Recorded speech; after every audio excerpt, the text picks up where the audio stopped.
Islam would reject the 19th Amendment, as every good person should. So I do appreciate some things about them. Expand? What do you think of...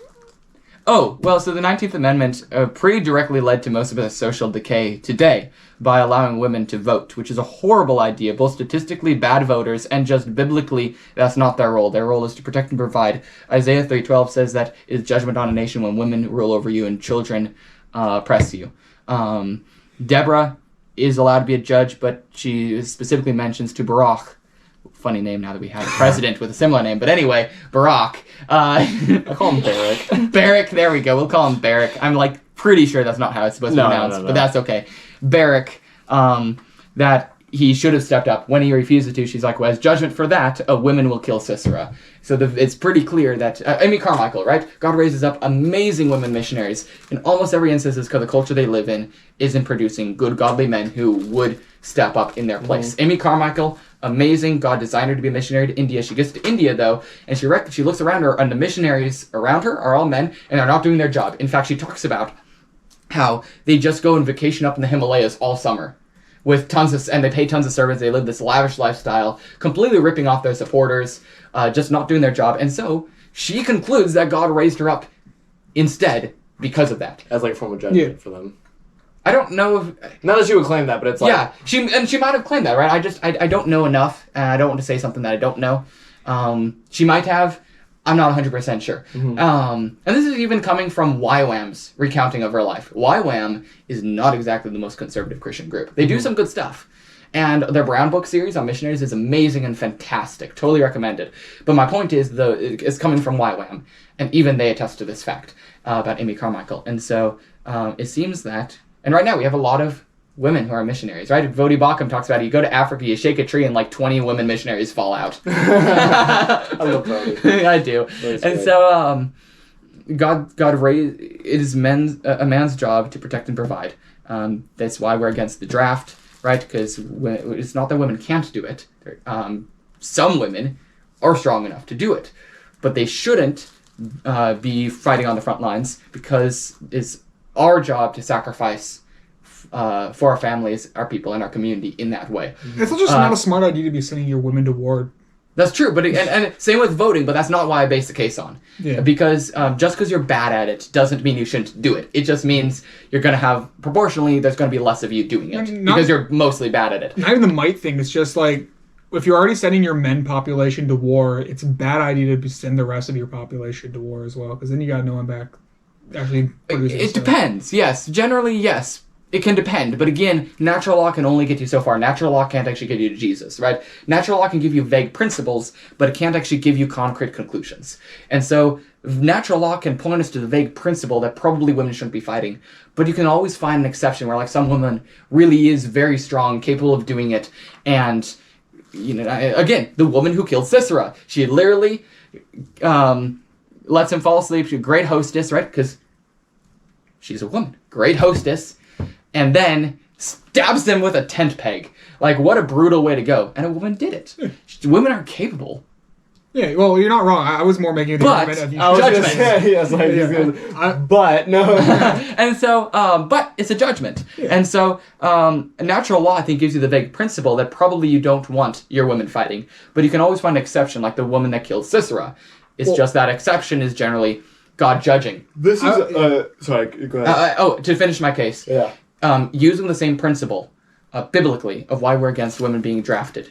In a democracy, fighting is how you protect against external threats. In democracy, the way you protect from internal threats is voting, right? If you want to elect a good president to be in charge of that military, you're going to vote. If you want to protect your military, you protect your defense from turning sour, you're going to vote against a bad president. You're going to vote against bad politicians. You're going to vote against DEI and that sort of thing. Mm-hmm. And so the way to protect your society from internal and external threats, when you extrapolate outwards, has to be voting. And so saying that women can vote is just a violation of biblical standards in the same way the draft is. It just takes a little bit more thinking through. And so I do believe that the 19th Amendment is a mistake. Natural law can point you to the vague principle that it is by showing the fact that they overwhelmingly vote badly, but you'll find exceptions. There's a lot of conservative women out there.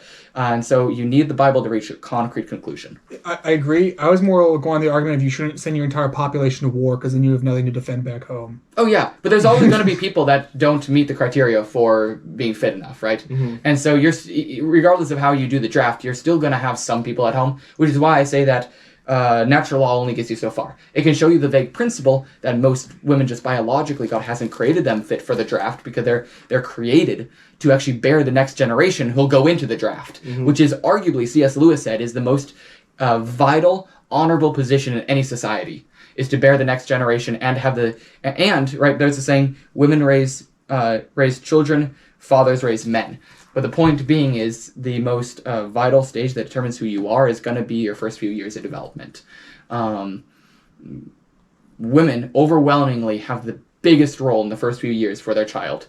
And God designed them biologically for that, breastfeeding, just being able to stay at home. The father's out there providing. The father has a bigger influence in the teenage years, and that's also very formative. But if you want the most formative, it's when the kid is learning how to speak. When he's looking to you to learn every single movement, when he thinks that his mother basically can do no wrong and can protect from everything. Mm-hmm. And slowly, as he grows, he comes into his own identity, realizes that his father can protect, and starts to look to his father, and then that's how the father raises the man. Mm-hmm. Turns him from a child to a man, but the mother turns this human being from a infant to a child. Basis of the identity. And so, all that to say is, I would argue that the most honorable position for a woman is to be in the house, because it's vital, arguably the most vital thing you can ever do. And I think one of the reasons that our country is where it is now is, again, women are voting. They're therefore in the public sphere. They are going into the military. They are going into careers, because apparently careers are more honorable than having children. Okay, that frustrates me so bad. Yep, and that's why the 19th Amendment is bad, because it led to the destruction of society. Now we put all our kids in daycare and we just give them to the government, so that the government can raise their kid, mold them in their image, because we made the government God by passing the 19th Amendment. We committed idolatry through the 19th Amendment by abdicating our role as parents in society and saying, government, you can be God, you can raise my child, you get to make all the decisions. I'll throw my kid into daycare, I'll throw money at you, because now the woman's in the workforce too. The woman's voting, she's in the public sphere rather than the private sphere. Now we get public education, which also is evil. Now we cede everything to the government. We make the government God. And what do we get? We get liberalism and societal decay. We get 597 genders and a half, or however many there are as of 2 minutes ago. I have a half gender. Yeah. We can pretty much trace how we got to here to the 19th Amendment.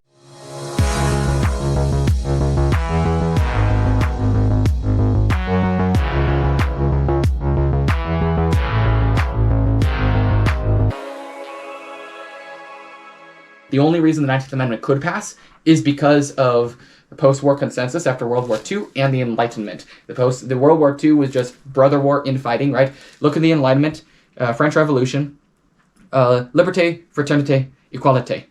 From liberté we get liberalism. From equalité we get Marxism. From fraternité we get fascism. We see all three ideologies infighting up until World War II. Fascism is overly aggressive. It threatens both Marxism and liberalism. Therefore, liberalism and Marxism make a temporary truce, very literally actually in this case, and team up to take down fascism, because it's seen as the most aggressive, dangerous ideology. They do that, and then you have the Cold War, because now you have no third party that was consistently keeping everyone on edge, right? And now you have two big forces clashing, still to this day. You've wiped one out. But right in America, at least, we live as a majority in liberalism, and so after we kicked out the aggressive brother of fascism, now we just have the 19th Amendment. We have the sexual revolution. Now we can just run amok with socialist liberal ideology and have 497 genders, or however many I said earlier, and a half. Well, and so I'm not saying fascism is good. It's absolutely evil. So is liberalism and Marxism. They've also each killed so many people. Liberalism kills our preborn children. Marxism kills basically everybody. Fascism kills the Jews and genetically inferior. And they're all evil. They're all absolutely evil. Fascism just tends to be aggressive. And they also have the same thing that sort of gas and fuel that keeps them going. Like you said Completely. with fascism, where he said that fascism is an action. Mussolini Yes. said fascism is an action. In the same way, communism and progressivism is also an action. They are effects. all Gnostic in different ways. It's because the Enlightenment was Gnostic ideology taking over the church. And so any child of the Enlightenment is going to be Gnostic, which is why I'm saying we can take over the world if we base our cult on Gnosticism, because pretty much the entire world has accepted elements of the Enlightenment, and it's just the poison you inject in society. Because set morals, ground morals, create a stopping point. Yep. But that does not actually bode well with progressivism. Yeah, because the Enlightenment, why the Enlightenment is so evil is what it did is it posited social contract theory, essentially, right? That's where we get today that marriage is just a contract, not a covenant, right? It posited that the relationship between men and their superiors, either hierarchically, as in rulers, or value-wise, as in God, is some ethereal contract. You sign a contract with your ruler, thereby putting you on equal playing field. That's all it is, right? Social contract theory says that it's not that God appoints rulers and tears them down, like the Bible says. Rather, it's that rulers get their legitimacy from the consent of the governed, which automatically justifies every single revolution, regardless of cause. Every time you rebel, apparently you're justified because you are saying that the ruler has broken the contract theory. Marriage also becomes that. It's saying, when really, again, biblically, all these relationships are covenants.